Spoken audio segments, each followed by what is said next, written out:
প্রিয় শিক্ষার্থীরা, কেমন আছে সবাই? আশা করি সবাই ভালো আছে। সকলের সুস্বাস্থ্য কামনা করি, সকলেই নিরাপদে থাকবা এই আশাবাদ ব্যক্ত করে আজকের অনলাইন ক্লাস শুরু করছি। আমি পদার্থবিজ্ঞান বিষয়ের আজকের পড়া হচ্ছে দ্বিতীয় পত্রের তৃতীয় অধ্যায়ের চলতরিৎ। এই চলতরিতের এটি সপ্তম পাঠ। আজ আমরা কির্চফের সূত্র পড়ব। কির্চফের সূত্র, যেই সূত্রের সাহায্যে বর্তনীতে প্রবাহের মান নির্ণয় করা যায়। ওহমের সূত্রের সাহায্যেও প্রবাহের মান নির্ণয় করতে আমরা পারি। সকল সময় ওহমের সূত্র প্রয়োগ করা যায় না বলেই কির্চফের সূত্র অবতারণা কির্চফের সূত্রেই ব্যবহার করতে হয়। সাধারণত জটিল বর্তনীর ক্ষেত্রে প্রবাহ মাত্রা নির্ণয় করা ওহমের সূত্রের সাহায্যে দুরূহ কঠিন হয়ে যায়, তখন আমরা কির্চফের সূত্রটি ব্যবহার করে থাকি। তাহলে সরল বর্তনীর ক্ষেত্রে ওহমের সূত্র প্রয়োগ করা সহজতর, জটিল বর্তনীর ক্ষেত্রে ওহমের সূত্র কঠিন বলেই আমরা কির্চফের সূত্র অ্যাপ্লাই করি। তা আমরা কি জানি সরল বর্তনী কি, জটিল বর্তনী কি? সরল বর্তনী হচ্ছে সেই বর্তনী যেই বর্তনীর প্রতিটি অংশের প্রবাহের মান এক। আর জটিল বর্তনীর ক্ষেত্রে বর্তনীর বিভিন্ন অংশের প্রবাহের মান বিভিন্ন, এক হবে না। এই হচ্ছে কি পার্থক্য সরল বর্তনী এবং জটিল বর্তনীর মূল পার্থক্য। তো আমরা একটা চিত্র এঁকে দেখাই, সহজে বুঝে নিই কিভাবেই প্রবাহের মান ভিন্ন ভিন্ন হয়ে থাকে। যেমন ধরো, এই একটি বহিঃস্থ রোধ আমরা দেখালাম, এখানে একটি বহিঃস্থ রোধ আছে। বর্তনীতে এই রোধের ভিতর দিয়ে প্রবাহ দিব। তাহলে একটি কোষ দেখালাম, তড়িৎ কোষ, একটা চাবি, ন্যূনতম, এগুলো আমাদের একটি প্রয়োজন একটি বর্তনীর জন্য। একটি তড়িৎ কোষ, এখান থেকে প্রবাহটা এদিকে যাবে, এদিকে আসবে বিদ্যুৎ প্রবাহটা। এখন এই রোধের ভিতর দিয়ে প্রবাহের মান আর প্রত্যেকটা অংশের প্রবাহের মান। কিন্তু যদি আমি এখানে আরেকটা রোধ যুক্ত করি, এটি ক্ষেত্রে দেখা যাবে কি দুই রোধের ভিতর দিয়ে একই মানের প্রবাহ যাচ্ছে। তাহলে এটি হচ্ছে সরল বর্তনী। আর যদি আমরা এরকম একটা চিত্র দেখি, একটু খেয়াল করো, আমরা আরেকটা চিত্র আঁকতেছি।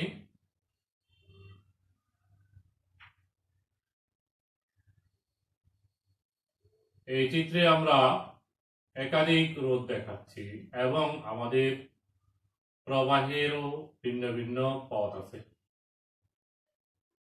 একটি তড়িৎ কোষ দেখানো হলো, সেই তড়িৎ কোষ থেকে প্রবাহটা একটা বিন্দুতে গিয়ে ভাগ হয়ে যাবে না, ফলে প্রবাহ আর সব জায়গায় এক থাকবে না। খেয়াল করে দেখো, এই একটা জটিল বর্তনী আঁকলাম আমি। এখানে একটা তড়িৎ কোষ যার শক্তি হচ্ছে ই, এখানে একটা রোধ, এখানে একটা রোধ, এখানে একটা রোধ, এখানে একটা রোধ, এখানে একটা রোধ। এই রোধ থেকে নামকরণ করলাম R1, এটাকে R2, এটাকে R3, এটাকে R4, এটার নামকরণ করলাম R5। এই বর্তনীর ক্ষেত্রে আমরা যদি দেখি অনেকগুলো সংযোগস্থল দেখি, বি বিন্দু, সি বিন্দু, ডি বিন্দু। এই ক্ষেত্রে তড়িৎ কোষ থেকে প্রবাহ এখানে আসবে, যেখানে একটা মানের প্রবাহ আছে কোষের, সেই প্রবাহটা ডি বিন্দুতে আসবে। ডি বিন্দুতে এসে দুটো ভাগ হবে, একটা এদিকে যাবে আরেকটা এদিকে। তো আমরা এখানকার প্রবাহ এখানকার প্রবাহ এক হবে না, কারণ এখানকার প্রবাহ তো দুই ভাগে ভাগ হয়ে গেল। এই প্রবাহটা আবার এ বিন্দুতে এসে দুটো ভাগ হবে, একটা যাবে এদিকে আর একটা যাবে এদিকে। তাহলে এটি আবার ভাগ হয়ে আবার দুই ভাগে ভাগ হচ্ছে, তাহলে সেটিও তো আবার ভিন্ন হবে।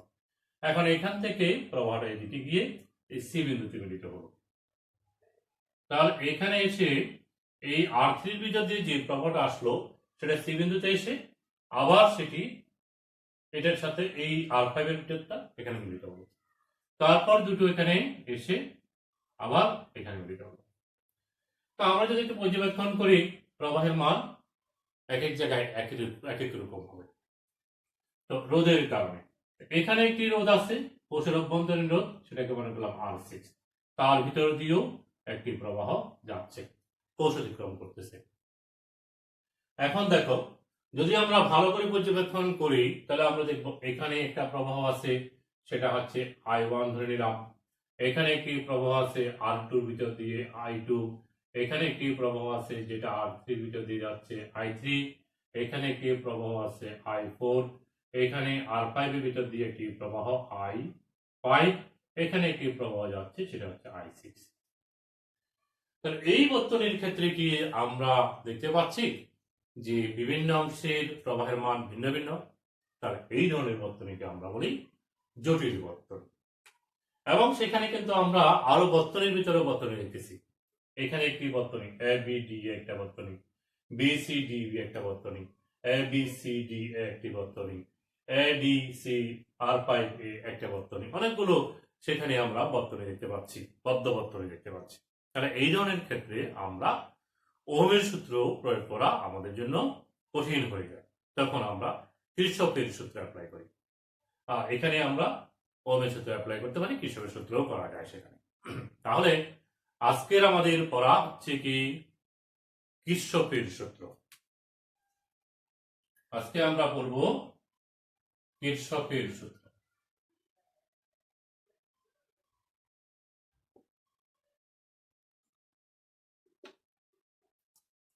তো কিরচফের সূত্রে দুটি অংশ আছে। প্রথম যে সূত্রটি, সেটাকে আমরা বলে থাকি জংশন উপপাদ্য।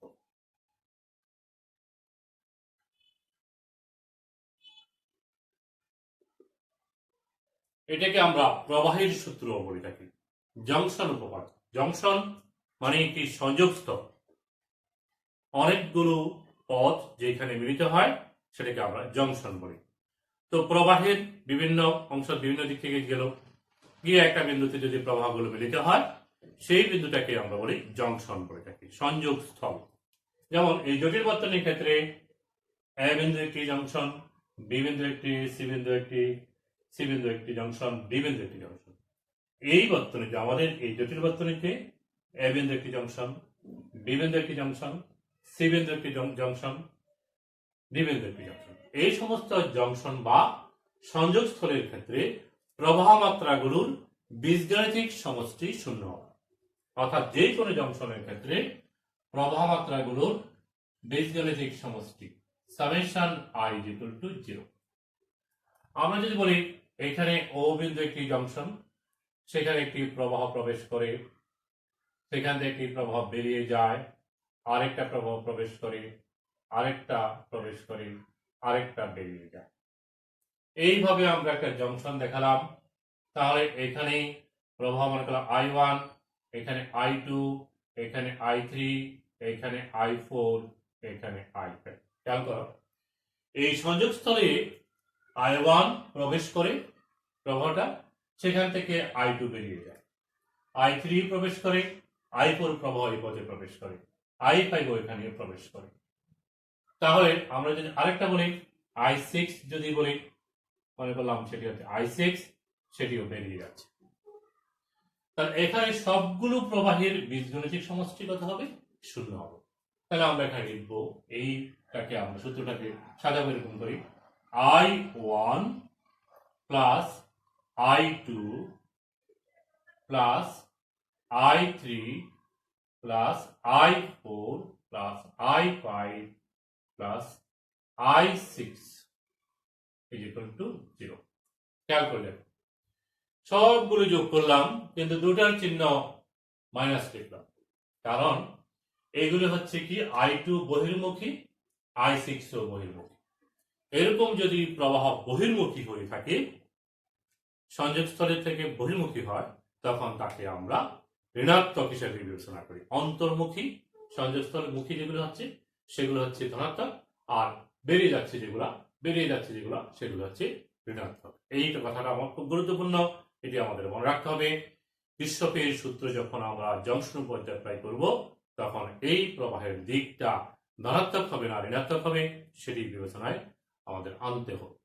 তাহলে এটার একটা ব্যতিক্রমও আছে, মাঝে মাঝে আমরা উল্টো কথাটা বলি যে যেগুলো প্রবেশ বহির্মুখী সেগুলোকে ধনাত্মক, অন্তর্মুখী যেগুলো সেগুলো ঋণাত্মক।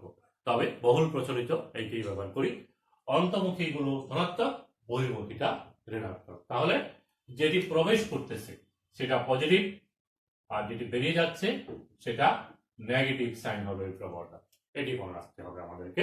তাহলে আমরা কির্চফের প্রথম সূত্রটি আলোচনা করলাম এবং সেটি ব্যাখ্যা করলাম। আমরা যদি এখানকার এই আমাদের অঙ্কিত দ্বিতীয় চিত্র যেটি আছে সেখানে যদি কোনো একটা বিন্দুতে কির্চফের প্রথম সূত্র অ্যাপ্লাই করি তাহলে সেটি আমাদের জন্য একটু সহজ হয়।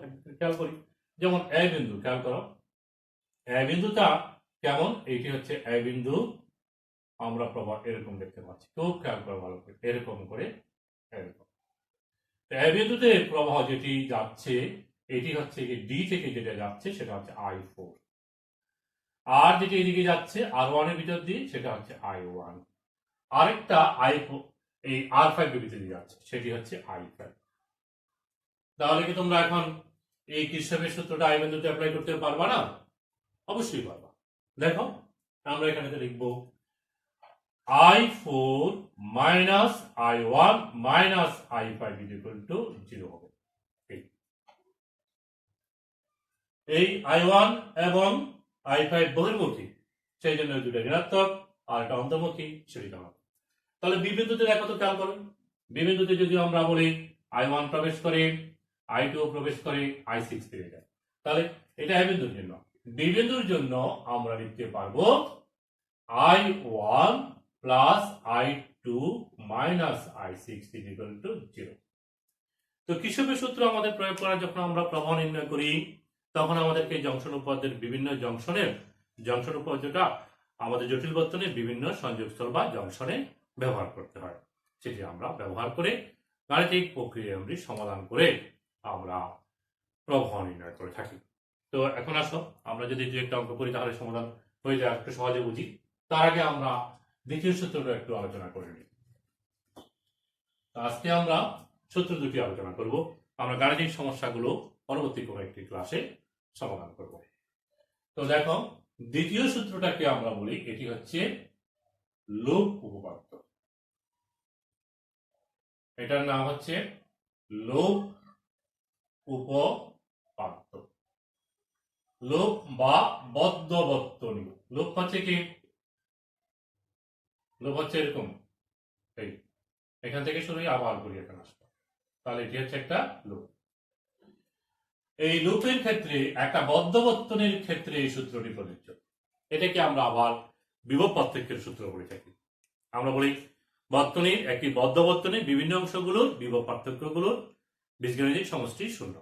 কিংবা আমরা এইভাবে উল্লেখ করি, যেটি বেশি ব্যবহার হয়, যেটি আমার প্রয়োগের ক্ষেত্রে সহজ হয়, সেটি হচ্ছে একটি বদ্ধ বর্তনী, লুপ বা বদ্ধ বর্তনী। বদ্ধ বর্তনী বা লুপ হচ্ছে প্রবাহ একটা বিন্দুতে, বর্তনীর একটা বিন্দু থেকে যাত্রা করে পুরা বর্তনী ঘুরে আবার সেই বিন্দুতে আসতে পারবে। তাহলে এই ধরনের বর্তনীকে আমরা বলি বদ্ধ বর্তনী। যেমন এটি একটি বদ্ধ বর্তনী, এরকম পুরা আবার এখানে আসলো কোর্স মতো। কিন্তু যদি আমার এখানে এটা ফাঁকা থাকে এরকম, তাহলে এটা খোলা বর্তনী, এটি বদ্ধ বর্তনী নয়। তাহলে বদ্ধ বর্তনী বোঝা গেছে? হ্যাঁ। যেমন আমরা এই জটিল বর্তনীর ক্ষেত্রে এ বি ডি এ একটি বদ্ধ বর্তনী, এটি একটা বদ্ধ বর্তনী। আবার এখানে বলতে পারো বি সি ডি বি, এটি একটি বদ্ধ বর্তনী, এটাও একটা বদ্ধ বর্তনী। আবার বলতে পারো A B C D A একটি বদ্ধ বর্তনী। কারণ এই সমস্ত বর্তনীগুলো যেগুলো দেখাচ্ছি প্রতিটা কোথাও ফাঁকা নাই, এখান থেকে যাত্রা শুরু করে প্রবাহ এখান থেকে এখানে এসে আবার এখানে আসতে পারে, ঠিক এখান থেকে এই পথে আসতে পারে, আবার এই পথেও আমার প্রবাহ আসতে পারে। পথ খোলা আছে, পথ একদম পুরা পথটা করা দেওয়া আছে, কোথাও ফাঁকা নেই। তাহলে এটিকে আমরা বলবো এটি হচ্ছে বদ্ধ বর্তনী, অর্থাৎ প্রবাহ চলার জন্য সম্পূর্ণ পথ থাকবে যেই বর্তনীতে, সেটিকে আমরা বলি বদ্ধ বর্তনী। এরকম লুপ বা বদ্ধ বর্তনীর ক্ষেত্রে বদ্ধ বর্তনীর বিভিন্ন অংশের রোধ এবং আনুষঙ্গিক প্রবাহের গুণফলের বীজগাণিতিক সমষ্টি বর্তনীতে অন্তর্ভুক্ত তড়িৎচালক শক্তির সমান। আবার বলছি আমি দ্বিতীয় সূত্র, খেয়াল করো ভালো করে।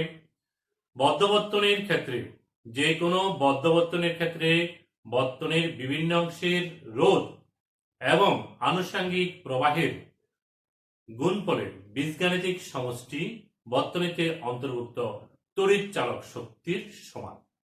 তাহলে এইটা আমরা এখন এই কথাগুলো আমরা একটু গাণিতিক ভাবে রাখি, এখানে চিত্রের মাধ্যমে দেখাই এবং এটি এক্সপ্লেন করি। যেমন আমি এখানে একটা বদ্ধবর্তনীর নামকরণ করলাম এ বি ডি এ, এটি একটা বদ্ধ বর্তনী।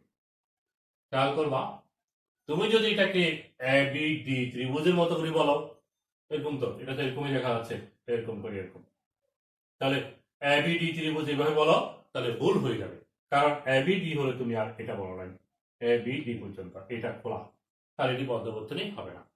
তাহলে আমাদেরকে অত্যন্ত সচেতন থাকতে হবে উচ্চারণ করার সময়, লেখার সময়।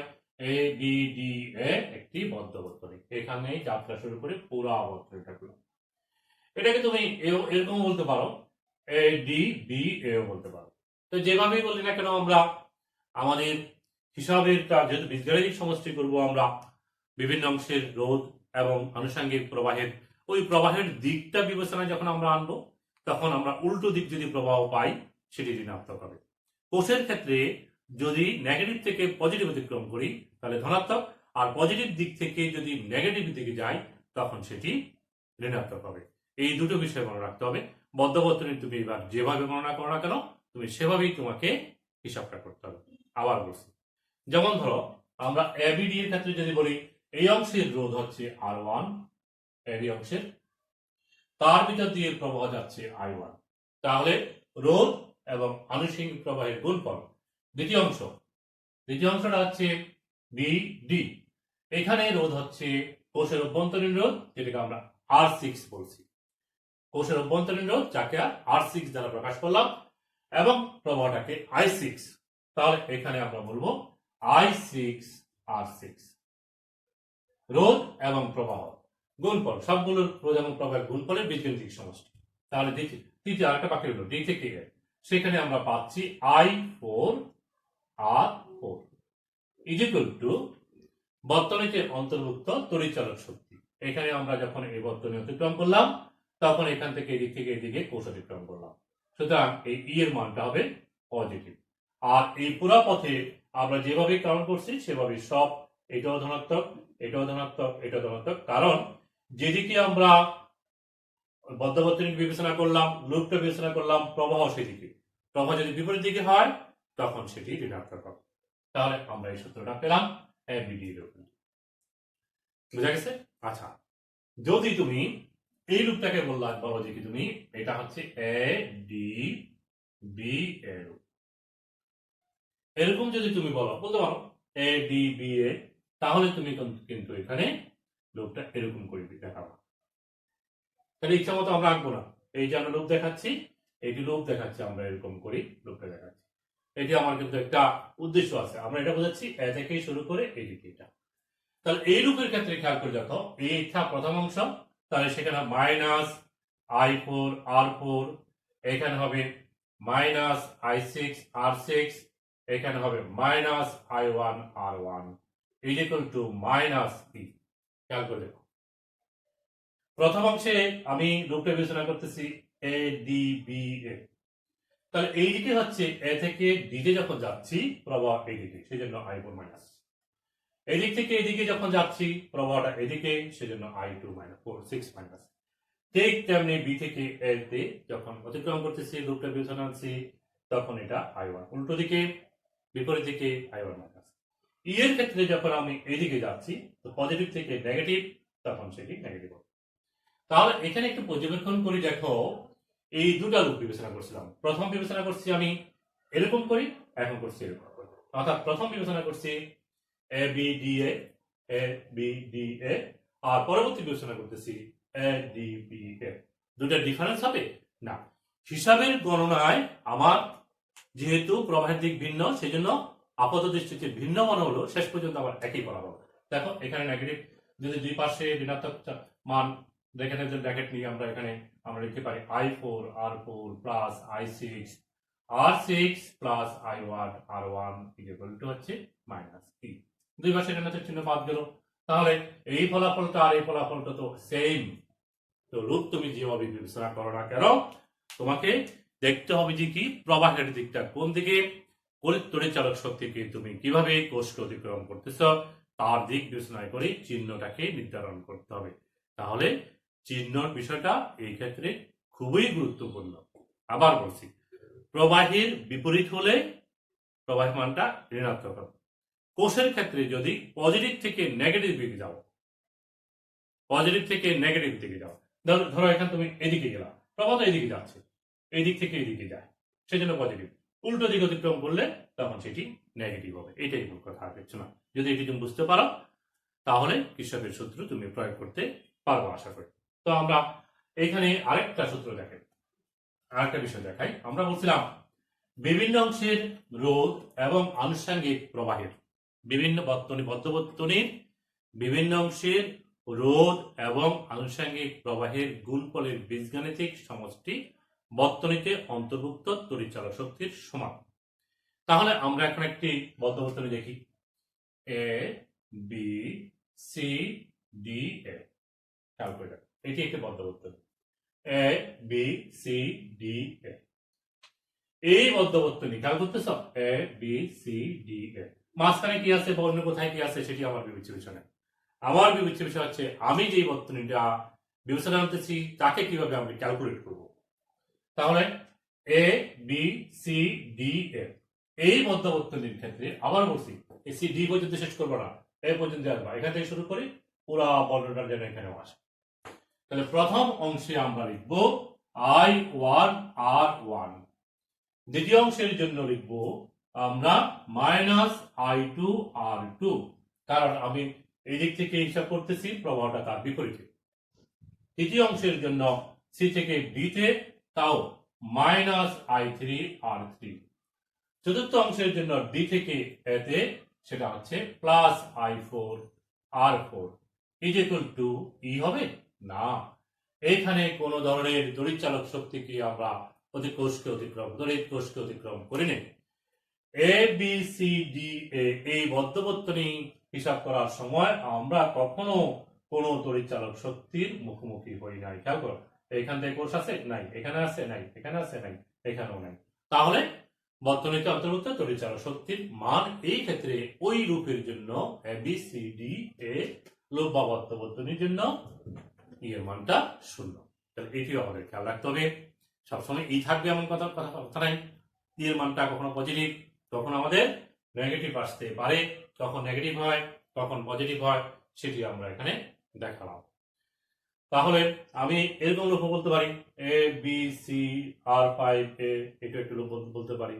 তোমরা এগুলি সব দেখবা এবং তোমরা এই কির্চফের সূত্রের উপর আমাদের কিছু ছোট ছোট অঙ্ক আছে, সে অঙ্কগুলো তোমরা একটা দুটা করে দেখবা গাণিতিক সমস্যা, তাহলে তোমাদের এই সূত্রটা বোঝা সহজ হবে। এবং আমাদের ক্ষেত্রে আমরা দেখি ওহমের সূত্র থেকে কির্চফের সূত্রটাই এই পর্যায়ে আমরা কিন্তু ওহমের সূত্র এসএসসি লেভেলও করছি, মাধ্যমিক পর্যায়ে করছি, এটা উচ্চ মাধ্যমিক পর্যায়ে আমরা কির্চফের সূত্রটা পেলাম। ওখানেও আমরা প্রবাহ নির্ণয় করছি, এখানেও প্রবাহ নির্ণয় করতেছি। ওটা সরল বর্তনীর ক্ষেত্রে ছিল, এখানে আমরা জটিল বর্তনীর মুখোমুখি হচ্ছি। সুতরাং এটি সূত্র খুব গুরুত্বপূর্ণ, এটি তোমরা ভালো করেই বুঝে নেবা এবং কিছু সমস্যার সমাধান করবা, গাণিতিক সমস্যা। তাহলে আশা করি তোমাদের এই সূত্রটা ভালোভাবেই প্রয়োগ করতে পারবা। আর আমার এই চ্যাপ্টার শেষ হওয়ার পরে আমরা অবশ্যই গাণিতিক সমস্যাগুলো করব, কির্চফের সূত্রের উপর করব, বর্তনীর উপর করব। এটি চলতরিক, পুরোটাই হচ্ছে বর্তনী নির্ভর, সার্কিট নির্ভর প্রশ্ন হয়। সুতরাং সার্কিট নির্ভর প্রশ্ন হওয়া মানে হচ্ছে সেখানে ওহমের সূত্র প্রয়োগ করতে হবে। কোথাও কোথাও জটিল বর্তনী যদি হয় সেই ক্ষেত্রে আমাদেরকে কির্চফের সূত্র প্রয়োগ করতে হবে। তো এতক্ষণ ধরে আমার সাথে থাকার জন্য, সবাইকে কষ্ট করে সঙ্গে থাকার জন্য আবারও ধন্যবাদ জানাচ্ছি। পরিশেষে বলছি তোমাদেরকে যে তোমরা এই অনলাইন ক্লাসগুলো ভালোভাবেই বুঝে নেওয়ার চেষ্টা করবা, তাহলে আমাদের কষ্টটা সফল বলে মনে করব। সবাইকে ধন্যবাদ, আল্লাহ হাফেজ।